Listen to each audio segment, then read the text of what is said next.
Magandang araw po sa inyong lahat.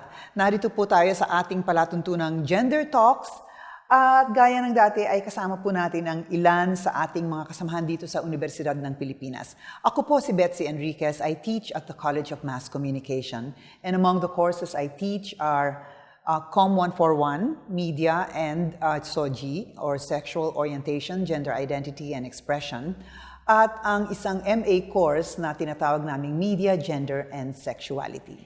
Magandang araw sa ating lahat. Ako si SOBRITCHEA, isang guro sa Asian Center, UP Diliman. Nagtuturo ako ng gender subjects, related subjects sa MA, ASEAN Studies, at MA in Women and Development sa UP Open University. Ako rin ngayon ang current chair ng Technical Panel on Gender and Women's Studies ng Commission on Higher Education. I'm ODINE de GUZMAN. I teach at the English Department at the UP Diliman. And I teach courses on feminist literary theory and gender issues in literature. Ako naman si Tolentino, nagtuturo sa UP Film Institute ng mga kurso sa pelikula at media na may diin sa kasarian at sexualidad. Sa ilan nating nakaraang mga episodes ay napag-usapan natin ng sexual harassment at isa sa mga tinalakay natin ang sexual harassment sa loob ng classroom. Ngayon naman, ang gusto nating pag-usapan na isang issue sa loob ng classroom ay yung mga subjects o mga kursong itinuturo natin. At siguro magpasimula tayo sa tanong na ano ba ang mga paraan upang mapanatili o mapalakas pa yung seksismo sa loob ng classroom na sana ay binubuwag na natin ngayon. In other words, ano yung mga nagpe-persist na mga elemento ng ating mga kurso that actually militate against gender equality? Sa ating mga classroom, nakikita natin o nararamdaman natin ang sexist environment sa tingin ko sa dalawang importanteng aspect na nangyayari sa classroom. Ang una, dun sa mga tinuturo natin. Oo. So, ito yung ating mga courses o curriculum. And, pasensya na kayo, magta-taglish ako, no? So, sa tingin ko talagang importanteng tignan natin kasi yung linalaman ng ating tinuturo, nagdadala ng dalawang mahalagang importanteng konsepto. Ito ay ang kaalaman, knowledge, at katotohanan or truth. Truth. Yes. So, madalas, like nare-reflect ng ating mga courses, like certain ideals or truths about people. So, makikita natin dito yun eh. Sa iba-ibang disiplina, syempre, iba-iba naman yung kanilang mga tinatawag din nating canon. Na kuminsan, nakakapag-perpetuate din ng ating kaalaman, tungkol sa kasarian. The other thing is related to pedagogy, meaning how do we teach? Right. So it has a lot to do with the organization of the classroom, like with the planning of the classroom, as well as the behavior of the teacher that conducts the teaching in the class. So, can we talk about our personal experiences muna sa ngayon? Nung nag-aaral ako sa high school at elementary, may gender difference or stereotype ang mga klase. So, yung mga kababaihan ay nag-aaral ng home economics, Yun. paano magluluto, manahi, magburda. At kami naman sa mga kalalakihan ay crafts or practical arts. Mga income, livelihood projects, lettering or bag making, welding, etc. So medyo may divide doon at iba rin ang sports na PE namin. Hindi kami nagsasabay at meron silang mas calisthenic type at yung mga lalaki ay syempre basketball, mga babae volleyball. So may kaibahan yung pagkatuto sa mga sports, no? At ganun din, ang napansin ko naman nung nagtuturo ako at kinol yung attention ko na pag nagtuturo ka ay ang tendensiya mo daw ay pag may nagtaas ng kamay at magtaas ng kamay yung mga kalalakihan ay mas tatawagin mo sa mga lalaki. sa mga estudyante mo, at yung mga points nila mas nandi-develop further kaysa dun sa points sa mga babae. Dahil para sa kanila, mas may effort yung pagkaintindi, ay mas may nag-e-effort na yung mga lalaki pag nagre-recite sila. Samantalang it comes naturally daw para sa mga kababaihan na makapagbasa at may masabing intelihente sa classroom discussion. So medyo nakot ako doon at na-catch yung attention ko at kaya ako naging mas gender sensitive na lang din sa pag-manage ng classroom affairs. Ikaw naman, Carol. Ako na ang pinakalola sa inyo lahat. So, sa mahigit na 45 years ng pagtuturo ko sa UP, siyempre tinahak ko yung pagbabago ng kamulatan. Yung disiplinang pinanggalingan ko, anthropology, talagang napaka-male-centered, very patriarchal ang tradition. So, ang ginagawa ko ngayon, magmula nang magturo ako, nag-aral ako, pinadala ako sa mga iba't ibang bansa at meron akong isang nalimbag na pagsusulat, How I Became a Feminist Social Scientist. Kailangan kong buwagin lahat yung mga una kong natutunan. So ngayon, ang ginagawa ko, pag nagtuturo ako, hindi mo pwedeng talikuran yung canons yung mga major literature. So ang ginagawa ko, pinipili ko, pero I do a deconstructive reading. May critical reading ako ng lahat ng books, textbooks. So yung syllabus ko ngayon, merong major narratives, the canons, and then a deconstructive reading of the canons. So yun yung aking agenda sa curriculum. Okay. Pero ayoko rin tanggalin yung canons kasi hindi natin maintindihan ang Philippine history, Philippine culture, migration theory, pag hindi natin lahat dinanan yun. Sa pedagogy, talagang inclusive, participatory, at saka valuing the voices and narratives of students. Yan yung ngayon, no? Ngayon. Pero noon ramdam mo yung lecture lang, tapos natutulog sa harap mo yung estudyante kasi ang kala ko noon, ang duty ng isang estudyante ay teacher ay mag-lecture to death, di ba? Ngayon iba na. Pero pinag-aralan ko yun. I had to go through different stages in my life to change myself as a teacher. Ako naman, journalism major kasi ako nung undergrad. So, sa mga journalism subjects namin, merong implied na paghahati ng kung ano yung mga dapat sinusulat ng mga babae, mga feature stories, lifestyle, ganyan, soft news. Tapos yung mga crime, politics, panlalaki yan, no? It was never really obvious. I mean, it was obvious to us, but it was not said, no? So, ganun ang mga naramdaman ko noon. Pero maganda yung sinabi ni Roland kasi nakalimutan ko na yung grade school at high school. Kaya oo nga pala, no? Naka-HE yung mga babae. Tapos, practical arts man tawag doon, yung mga panlalaki, no? Pero napansin ko ngayon, nung yung mga sarili kong mga anak na ang nasa eskwela, mukhang nabe-blur na rin naman yung boundary na yan. No? My boys actually learned how to cook and to sew buttons on sa eskwela. So sabi ko, ay, meron naman din palang naging progreso. Actually, the classroom is almost like a replication of our house, of our houses. Makikita rin natin dito, yung practice dito, yung tinatawag nating gender division of labor or work, no? So sabi nyo nga, even the courses sa journalism, merong mga uri ng pagsusulat na pambabae at merong mga uri ng pagsusulat na panglalaki.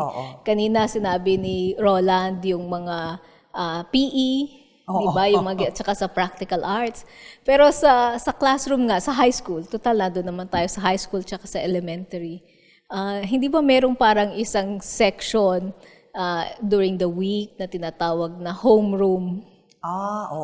Pagdating nga sa homeroom, talagang dito ka, parang mag-aaral ka yung, like you can do the assignment. But at the same time, dito natin nakikita how the classroom reinforces some of gender ideas we see in the home. And when we see this transformed as part of a course taught in the classroom, para siya talagang na-transform as a kind of knowledge. Diba? Kasi sa homeroom, katulad ng high school kami, sa homeroom, isa sa mga task mo sa homeroom is to sort of clean the room, the classroom. Hindi ba? Yung pag-clean ng classroom, nakahati to kaagad according to gender. Paano? Roles. Pag kailangan magwalis sa Babae. classroom, mga babae. Magbubunot, lalaki. Fix the tables, di ba yung arrange mo siya, kailangan naka-align, lalaki. Taga-erase ng blackboard, tsaka taga-pagpag ng eraser, lalaki. Tapos yung taga-alis ng mga flower and all these things, like it's really, like a Gendered. replication of, like even the household gender roles. Pero nga, ang gusto kong i-emphasize dito, yung nakikita natin sa bahay na ginagawa natin, which we take to be natural, na parang hindi tunuturo, di ba? Ina-accept lang natin na ganyan lang talaga. Pagdating natin sa classroom, nare-reinforce to. Kaya lang ang mindset natin sa classroom is that we are being taught knowledge. So parang yung tinetake for granted natin na natural lang sa bahay, na tra-transform siya into a classroom na, oo nga, part ng katotohanan at kaalaman. So maaring ang nabubuhog sa isip ng mga kabataan ay, oo nga, ganito nga talaga ang dapat na di ba, yung ating roles. Pero ngayon, mukhang sa tingin ko marami na ang pagbabago, no? Parang, lalo sa mga kurso natin sa ating universidad, no? In fact, may kodigo ako dito. Share ko sa inyo. Kasi ni-request ko to kahapon. Sabi ko, ano ba yung mga kurso natin dito sa universidad na merong kinalaman sa gender, feminism, LGBTQ, yung ganyan, no? So, marami-rami rin pala, no? At kanina, binibilang namin ni Odine kung ilang kolehiyo. 6 na kolehiyo ang may mga kurso tungkol sa gender at feminism. At sa loob ng mga kolehiyong yan ay mayroong mga ilang departamento, no? Gaya sa film, Roland, anong meron sa film? Meron kayong course on feminism yata, ano? Meron kaming meron kaming course na sa women in film, saka gender and sexuality in film. Sa MA? Sa MA din, may ganun din counterpart na gender and Media, gender and sexuality. life. Yes, that's right. Sa inyo sa English department? Gusto ko lang idagdag, Sige, Betsy, go sorry, ahead. no? Yung in-introduce mo na 6 na colleges. Sa UP Diliman yan. Sa UP Diliman lang? Sa UP Sa Diliman iba pang yan. mga... At least yung listahan na yan sa UP Diliman. So meron din sa Los Baños, Visayas, Baguio, lahat ng mga campuses. universities, campuses ng UP. Sa lahat ng ating mga CUs, constituent universities, ang tinuturo ay nasa GE level. So sa lahat na meron tayong GE course on gender. Siguro mamaya we'll look at that, no? Pero sa ngayon, like sa aming department, sa Department of English and Comparative Literature, we actually have several courses, and in fact, if I may say so, we are one of the first, like departments in UP Diliman to introduce a course on women, like women writers. So meron kaming women writers in English, meron din kaming feminist literary theory. Okay. At una kaming nag-introduce din ng gay writing. Okay. So this is an analysis of, the writings by gay writers or writings that examine the gay discourse in I think literature. as early as the 90s to, natatandaan Yes, ko to. hanggang 9. Yes. Binilang ko dito 7 ang Yes. courses ninyo Yes. sa English department that pertain to feminism and the LGBT gender, no? Yes. Meron ba ditong required course? Kasi yung mga major courses yun, okay. required yun depending on your major. On your major. Oo, Okay. oo. Sa anthro naman, ano naman ang mga courses na may... Naka-mainstream siya sa mga general basic course.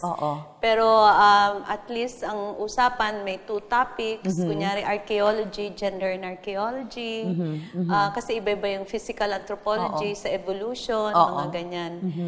Si Maria Mangahas kasi, ang dating chair, siya talaga very gender sensitive at pinipilit niyang may pasok sa mga curricular programs.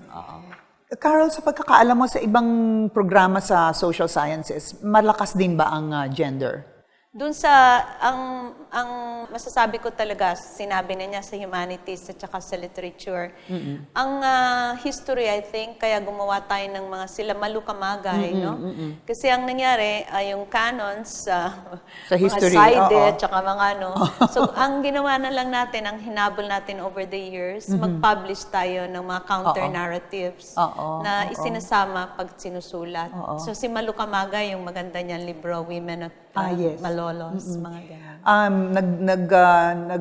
Take ako ng several courses kasi sa history nung nagpi-PhD ako. Yun nga ang naririnig kong hinaing, no? Na ang kababaihan ay absent sa history, no?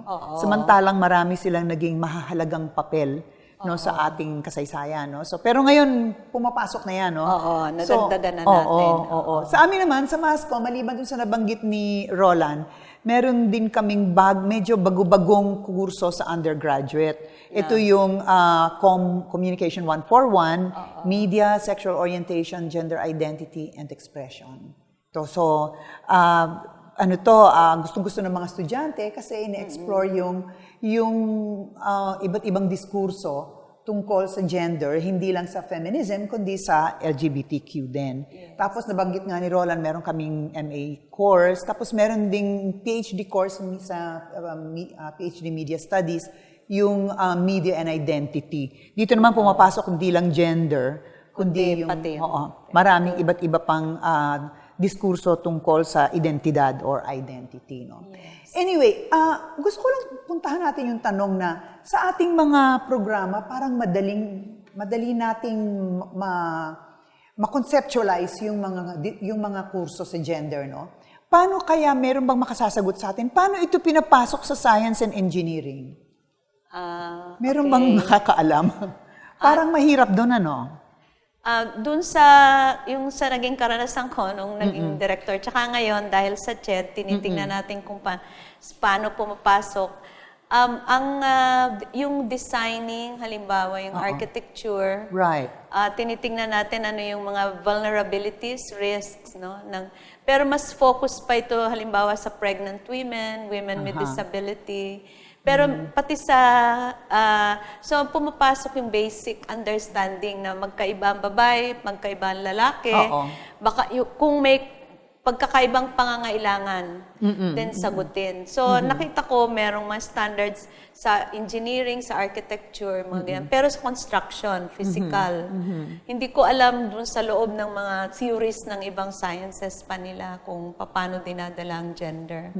Kasi nung tinitignan ko tong listahang ito, yung kodigo natin, ODINE, wala akong nakikita ditong kahit na isang science or engineering-based department na nagtuturo ng gender. Siguro ang dapat sa GE. Whether GE or electives or anumang kurso nila, no? So baka isa ito sa mga dapat nating bigyang pansin, no? Kung paano natin maipapasok ang gender discourse sa science and engineering.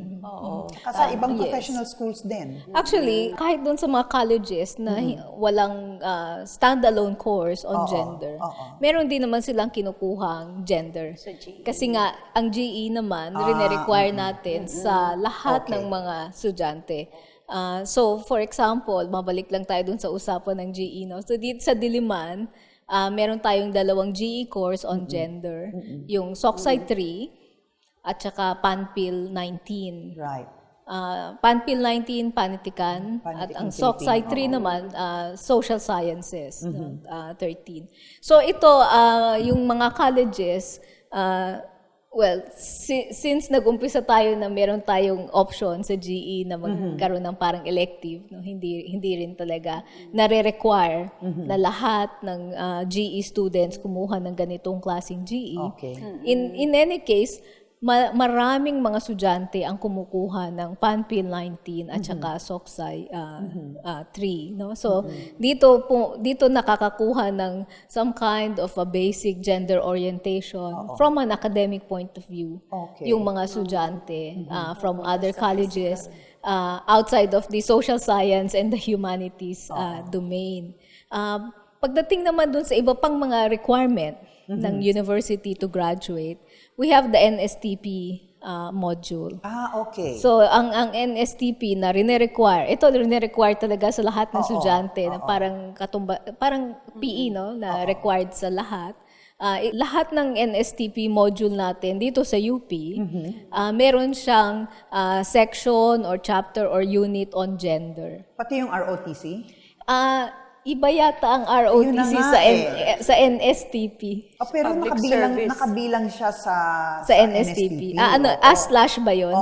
NSTP/ROTC. Kasi dati meron pa tayong CWTS, di ba? So parang CWATS, parang slash siya. Pero alam ko merong isa doon na required talaga. It's either NSTP, tapos CWATS at saka ROTC ang pwedeng slash. So we made sure, like especially here in Diliman, that the NSTP module has, like the gender component.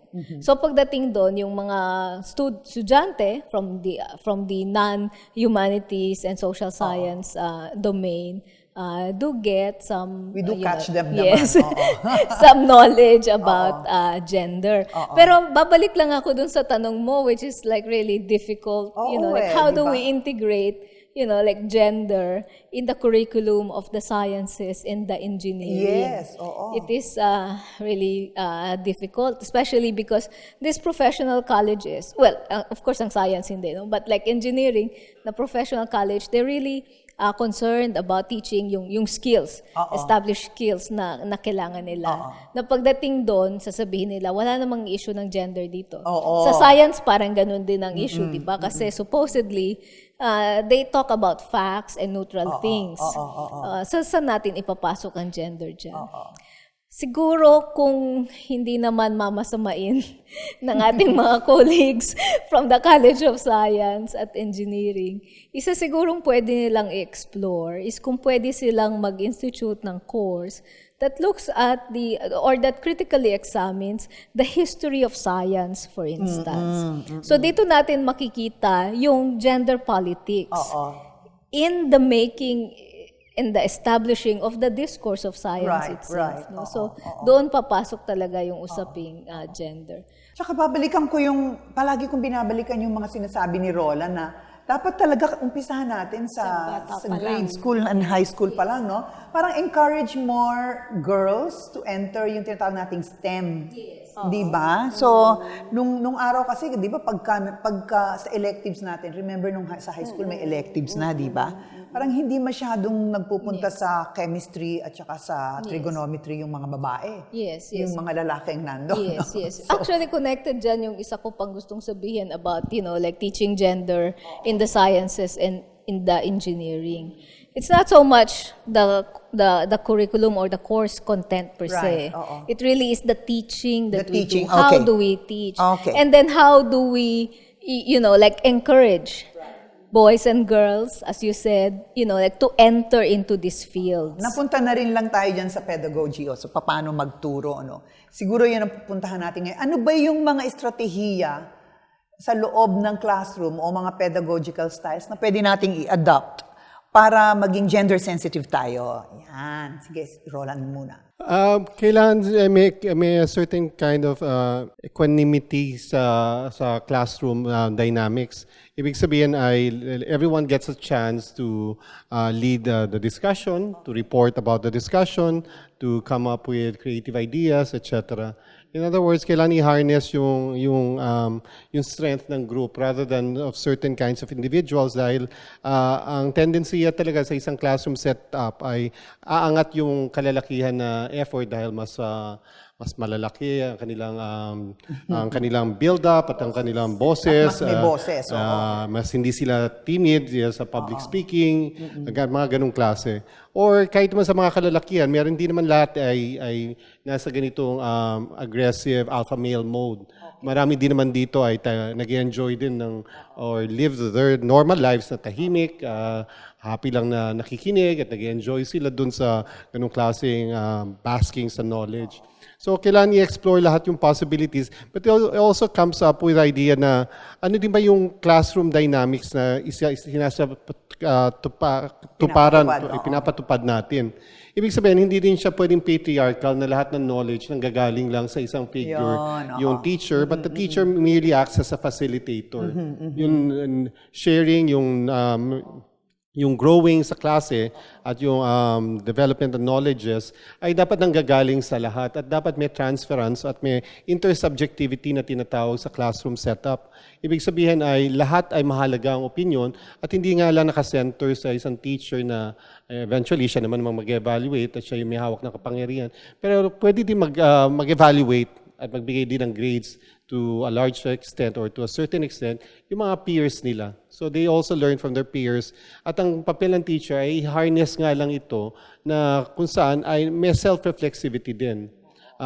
Across disciplines naman ay malinaw na it's male-centric. Ibig sabihin, yung mga filmmakers na pinag-aaralan sa film, yung mga journalists na pinag-aaralan sa journalism, sa anthropology, or sa kung ano pa mang field, even in the sciences, are male-dominated. Yung ganitong klaseng knowledges na produce, at therefore, it does not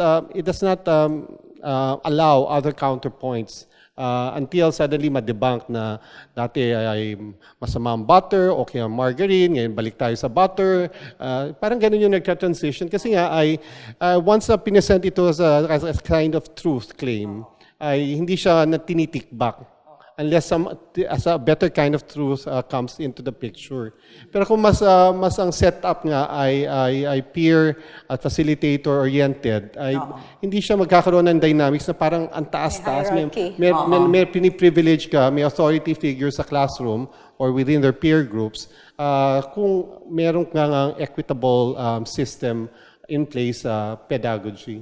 Pero nabanggit ni Carol yung hierarchy, no? Pero paano natin bubuwagin yon samantalang may hierarchy of knowledges din? Halimbawa, sa pagpili ng mga modules para sa curriculum, pagpili ng references, di ba? Yung kaninong mga reference, sinong mga author ang pinipili natin. At least sa literature, maraming mga women writers, LGBT writers, no? Ang academic community kasi, ang nagagabay sa atin is yung mga professional organizations natin, hindi ba? Okay. So, humingi tayo ng gabay sa kanila, yung association ng mga ganon. So, ako, ang tingin ko, dahil nasa komunidad tayo ng mga scholars at saka mga scientists, pwedeng gamitin natin yon. Kaya lang nga, ang responsibility natin is to do a deconstructive reading kasi may mga patriarchal, pero may contribution sa general knowledge. So, yung critical reading na lang natin bilang teacher. Pero pwede ba akong bigay ng counter-narrative? Academic naman tayo. Oo, syempre. May bagong reality na nakikita ngayon.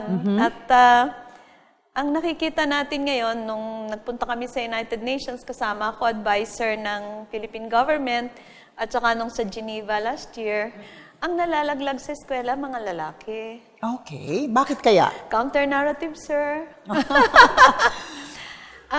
Mas kakaunting lalaki na ang umaakyat sa college, mas kakaunting lalaki na ang nakakatapos. Yan ba sa bansa lang natin o worldwide? Ang pinag-aralan namin yung sa bansa. Kaya nga ngayon, sa Philippine Commission on Women, hindi na lang babae ang binabantayan. Binabantayan na rin natin ang kalalakihan. Kasi marami na tayong nagawa sa kababaihan, pero hindi rin maganda na darating ang araw, magkakaroon tayo ng men's studies program at dahil napag-iwanan sila. Philippine Commission on Men. So, counter-narrative, pwede? Oo, pwede naman. So ngayon tinitingnan natin bakit mas kakaunting lalaki na ang nag-aaral, willing pumapasok sa eskwela. Maraming explanation sa Mindanao, sabi sa mga reports dahil kinukuha silang sundalo, nare-recruit sila. Pagkatapos mahirap na yung agrikultura ngayon, hindi katulad noon na magsasaka ka ngayon, pupunta ka sa eskwela bukas. Ang isa na nakakabagabag is maraming ng deflect ng attention ng mga batang lalaki, yung kultura na nagmomoling, yung mga ganon. So sabi dun sa pag-aaral na bago na present sa amin nung makailan, kailangan sama-sama din tayong tulungan. Pero hindi ko alam kung kailangan nating i-validate, yun ding pauri daw ng pagtuturo, hindi feminine daw ng teaching, hindi masculine mga teachers. Sa grade school and high school to, Hindi no? daw naiinteresaduhan ng mga batang lalaki.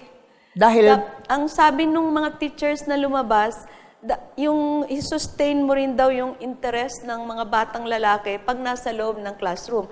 I-sustain mo yung interest ng batang babae. So may generic, may gendered pedagogy. Na dapat yun ang challenge sa atin. May generic that the two sexes can relate to or several sexes.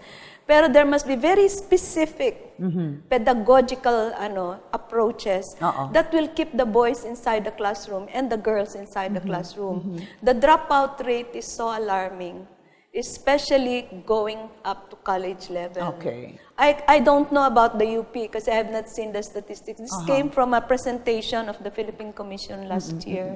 I would like to, approach this idea with caution. okay. Yes. Because it actually works on essentialist ideas. Okay. So in the If first you place, particularize that essentialist, the claim that, the teaching is feminine. So it actually, yes, works on the idea that again, yung mga established gender roles na maybe diba? because most of the So it's, teachers are women. And the idea of teaching was, until, I don't know, siguro pagkatapos na nung mga Griego, had been, considered to be, part of, the nurturing, caring thing, kaya na-associate siya with the feminine. Of course, when we talk of knowledge production, usually this is associated with the university. And in the West, the tradition is that this would be more masculine or male-centered. Kaya nga, puro lalaki lang yung nag-aaral. No? Pero iba yung relationship din ng professor, male professor sa male students. But especially in the basic education, talagang parang na-inculcate din at saka na-extend yung ating mga essentialist ideas about, training the young. Right. So parang meron pa rin yung carry over doon. Pagdating kaya tapos 'di ba sabi kailangan you also need to explore and encourage boys' interest and so on and so forth. Pero parang nakakasama pa rin doon yung I think yung isang problema kung bakit sa statistics, nakikita natin, mas mataas ang dropout rate ng mga What is your ng mga explanation? boys. Una na nga dito, yung mga nasabi nyo nauna, in certain places, for instance, merong mga conflict, no? So, kasama doon. The other is that sila yung pinupull out kaagad from The role school stereotyping. because of employment requirements. So that actually still works on the idea of yung ating received gender norms, hindi ba? Patriarchal. Received gender roles. Kasi ang ine-expect mo, yung lalaki ang magtatrabaho. Na parang mas meron siyang opportunity na kumita productively. Kaya napupull out siya sa school. Makikita rin natin dito, actually, in general, parang meron pa rin talagang gender inequality. Kasi sa mga kalalakihan, mas madali silang makahanap ng trabaho. Even without the more expensive, formal education training that we often expect from the girls. So kaya pag tinignan natin yung overall disparity between, the number of girls in school, and the number of girls and boys who graduate, and then i-correlate mo dun sa employment opportunities nila, meron pa rin siyang disparity. Yes. Parang mas mataas pa rin actually Boy in the end employment, yung employment opportunities ng mga kalalakihan. Yes, And then, pagdating naman sa valuation in the productive sphere, Yes. siyempre, kung sino pa rin ang mas maraming pera, siya pa rin ang mas nakakaangat. Pero meron naman akong nakausap na ilang, of course, we need more data on this. No? Meron din akong mga nakausap na ilang mga magulang na may mga anak na ganito ang sitwasyon. Nang sabi nila, hayaan ng mga babae sa eskwela kasi sila yung kapag nakaabot man lang ng high school Sila o nag-aalaga maski man ng lang, magulang. hindi lang yon. Sila yung mas madaling i-export abroad. As OFW. Okay. Dahil kailang ang mga employable Pwede. ngayon ay yung mga caregivers, mga Pwede. nurses, well, yung mga nurses hindi nag-aano, no? At saka yung mga domestic. Gender mga issue pa rin yun. Ganun Gender pa rin. issue pa rin. Oo. Gender So, issue gender pa rin. issue Issue pa rin. Gender issue Lalo talaga. na dahil yung mga employment na pinapasukan itong mga kababaihan na to, you know, like are the traditional Right. feminine roles, like being, you know, like housekeepers or in the service Right. industry. Okay. Gusto ko lang idagdag na 2/3 ng overseas contract workers Are ay babae. kababaihan. See? So Okay. in other words, ay kahit na employable yung mga kalalakihan, hanggang Pilipinas level lang. Ang demand for Filipino work globally ay for yung mga domesticated jobs nga. Right. Hotels, entertainment, and household na klase. No? Pero gusto ko rin idagdag na totoo siguro na to a large extent ay may support system pa rin yung mga kalalakihan in terms of Yun ang access to paliwanag mo. education. Okay. Kasi ay sa medicine halimbawa ay oo. 50% kababaihan at naggawa sila ng system na quota yung i-admit nila for medicine proper ay 50% women, 50% men. At ang logic nito ay mag-aasawa naman daw kasi yung babae. At manganganak lang. Manganganak lang. Kasi ay kapag hindi mo ilalagyan ng cap daw, mas maraming women ang makakapasok sa College of Medicine. Oo, kasi mas matataas ang grades nila, pero Right. merong hangganan sa kung ilan lang ang tatanggapin dahil gusto nilang pagbigyan yung mga At lalaki. inaasahan niya na kapag ito naman daw ay nakapag-asawa ay hindi man sila magpa-practice ng medicine. Merong nga ngayong call na tanggalin na yung policy na yan kasi nagbago na ang mundo. Dapat lang. Sa College of Medicine. Dapat Oo. lang. Pero pinaglaban natin yan. Nung Kay akong President estudyante, Abueva yata. ganun ba? Nung estudyante ako undergrad dito sa UP, matagal na yon. Ang quota talaga sa medicine ay 20% lang ang babae. Talagang 80% lalaki. Kahit na mas madaming babaeng mas mataas ang grado sa NMAT kaysa mga lalaki. Dahil, nung 1970s yon. So ngayon, 50-50 na. So tinanong ko yung isang dating director ng PGH, ba't naman ganyan? Tapos sabi niya, kasi kapag ginawa natin, sabi ko, di ba dapat strictly merit? Sabi niya, pag ginawa nating strictly merit, konti na lang ang lalaki, mas maraming babae. Sabi ko, what's wrong with that? Tapos tumawa lang siya. Lalo na ngayon, may double discrimination na nakikita. Kasi makikita mo sa UPCAT, sa entrance exam, 70% halos babae. Okay. Nagdo-double discrimination ang sabi nila, nag-equal. Okay. So, mas maraming ngayong babae na dapat nagko-qualify na hindi na mas makapasok. So, yun yung isang... 50-50 ba natin ang UPCAT? Hindi yung medicine, yung entrance Nervous ako sa doon, medicine. Pero marami pa rin mga eskwelahan, kunyari ang PMA na kahit na nag-graduate, ang top honors na punta sa women nung isang graduating batch ay still a male-dominated educational setup. No?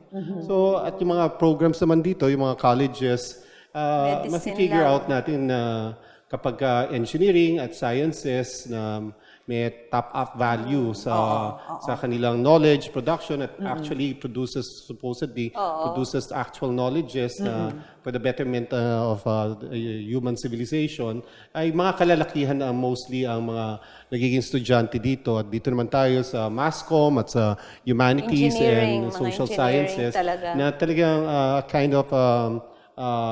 kind of liberal education, nurturing at na klase na education. We have mostly women. But we're also not talking about yung LGBTQ pedagogy or in a classroom. Okay. Kasi yan pa napabanggit lang natin between men and women. Okay. Pero syempre, kailangan din natin maging sensitive din tayo sa yung mga sexuality differences sa classroom. At iba rin kasi yung kanilang mga dinadalang issues, bit-bit na mga issues sa pag-aaral. So, any tips, Roland? How do we become more sensitive in the classroom? Language. Sa language. Ang isang nagwo-work ngayon sa akin ay yung tinatawag naman na blended learning. Okay. Which means hindi lang isang portal to the classroom engagement, which is a face-to-face setup. Ako mas tolerant na ako sa nag-absent kasi ay kailangan magtrabaho or may sakit or may mental issues na kailangan i-confront. Or yung mga ganun ba? Or may financial burden sa pamilya na klase. So, malinaw dun sa aking syllabus na kahit hindi kayo pumasok, ito lang yung requirement for the day. Submit nyo lang. Pagkatapos ay mag-usap tayo kung ano yung kaya nyong gawin. Okay. So, given that situation na maraming entry point, at I don't even bother with deadlines kasi ay hindi ko rin naman na babalik agad sa kanila in a timely manner ang mga papers nila. So, I don't bother with deadlines. Basta lang by the end of the semester, ay ma-accomplish nila ang dapat ma-accomplish. At kung hindi pa rin kaya, ay ma-incomplete sila with a kind of promissory note na i-deliver nila soon yung mga missed out requirements. So pag ganito ay hindi ka nag-i-impose na there's only one metric, so one one set of hurdles for this kinds of for your class, no? Pero nag-allow ka na ng parang student-centeredness, I suppose, na tinatanggap na sila with all their backgrounds and baggages and all their potentials to realize to also appreciate your course as a kind of integral to their formation. And regardless of gender. Regardless of gender. Oo. Ayan na naman, malapit na naman tayong maubusan ng oras. Pero bago lang siguro tayong magtapos, gusto ko lang sabihin na dito sa Diliman, sa College of Law, na traditionally male-preserved, mas marami ng babae. Sa College of Engineering, na palagi nating pinag-uusapan ngayon, malapit ng magpantay. O halos pantay na ang babae at lalaki. So meron din namang mga pagbabago at positive din naman ang mga... Pero word of caution lang din, katulad nga sinabi ni Odine, na kahit na makapasok maraming kababaihan, there's still unless mabago yung curriculum at yung pedagogy, we will still have macho women lawyers or doctors, female doctors charging the same exorbitant rates for consultations, etc. So kailangan magbago din yung I mean more of the also a kind of gender sensitivity pa rin, rather than simply allowing a kind of affirmative action in these kinds of so hindi lang numbers, no? Yung karanasan ko, halimbawa na pupunta sa Kongreso para ipaglaban ng mga batas, mga ganon, kasi tayo ngayon laging hinihinga ng tulong. Napakasakit ng mga kalaban mo, kapwa mo, kabaro mong babae, na hindi dinidepensa niya ang mga male-centered na mga narratives o mga policies. Yun ang napakasakit. Kabaro mo, pero iba ang paniniwala. Sa loob ng classroom, although last words na daw sa loob ng classroom, lagi ko nga tinatanong sa mga estudyante, babae man o lalaki, sino ang unang nagtuturo sa atin ng patriarkal na ideolohiya? Ang mga nanay natin. Pwede rin. Diba? Yes. Ang mga nanay, mga tiya, mga lola. Reproducing. So talagang nire-reproduce natin. So kailangan mag-reflect tayo lagi. Saan ang gagaling yan para natin malabanan? Last words. Idagdag ko lang dyan, I think connected naman is, so pagdating sa classroom, I think what we need to remember is that curriculum design or curriculum development is an ongoing process. So we should actually really also make sure that whatever we teach in the classroom is useful to their everyday lives, and that the realities in the everyday lives are also reflected in our own classroom teaching, whether in the content or the manner by which we teach. Okay, and with that, we close today's episode. Episode natin ng Gender Talks. Maraming salamat sa ating miyembro ng panel, Professor Carol Sobrichea, Professor Roland Tolentino, at Professor Odine de Guzman. Ako po si Betsy Enriquez. Hanggang sa susunod.